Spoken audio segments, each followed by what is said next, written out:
hierarchy of the Moana universe is about to change. That's right, the second movie might have just hit cinemas, but Disney is already looking ahead to a third. And if the trilogy's conclusion promises anything, it's a clash of the gods. How's that gonna go down?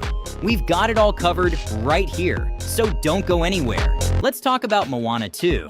Yeah, it took some heat from critics and didn't exactly crush it on Rotten Tomatoes, but hear me out. It does a lot to expand the Moana universe. There's so much world building going on, pulling in even more from Polynesian mythology. And with that comes loads of new lore. Sure, I get why some older audiences or critics might have felt underwhelmed, but for younger fans and hardcore Moana stans, this is a buffet. Remember when Disney used to expand their biggest hits into full-on franchises? That's exactly what they're doing here. And honestly, I think it works. The biggest example of this world building? Oh, you know where this is going. That death scene. Before we dive into that massive moment, let's set the stage real quick. In Moana 2, our favorite wayfinder is on another epic quest. This time, she's trying to restore the ocean currents and reconnect isolated tribes. Why?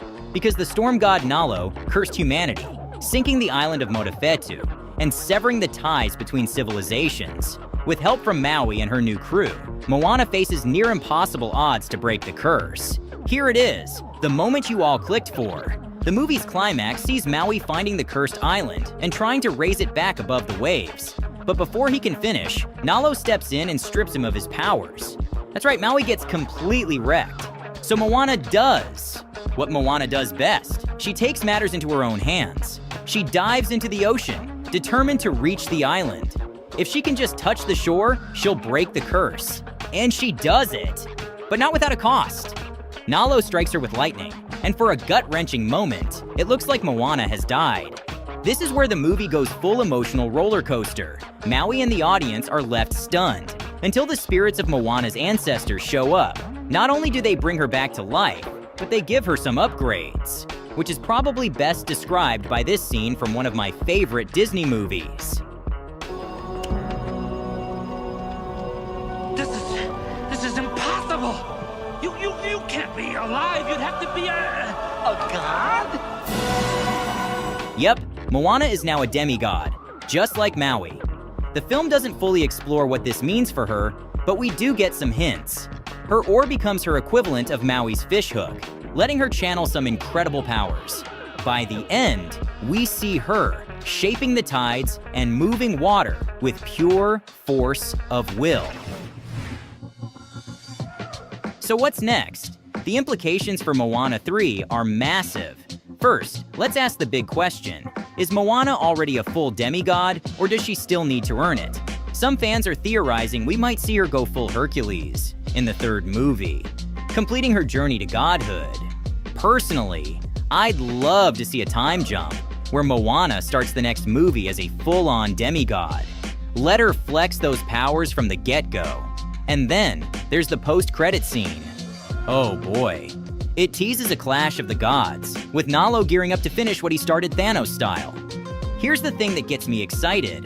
We already know Nalo can strip demigods of their powers, so the stakes are sky high.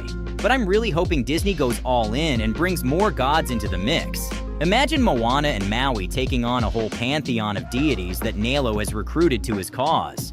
Of course, there's so much more to unpack about Moana 3, and we are actually working on a list of gods that could appear in the third movie. But for now, I want to hear from you.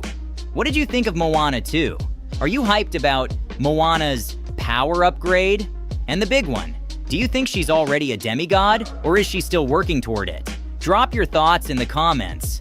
And hey, make sure to hit that subscribe button because there's so much more Moana content on the way. Oh, and why not check out my breakdown of that epic post-credit scene right now?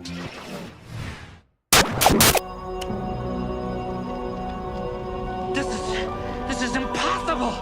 You can't be alive! You'd have to be a god? Fine. I'll do it myself. Funky crab legs. Funky crab legs. And then comes the real kicker. Tamatoa is back.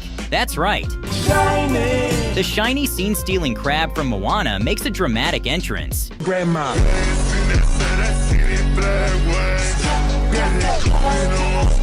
He joins Nalo and Matangi, expressing his lingering grudge against Moana and Maui for tricking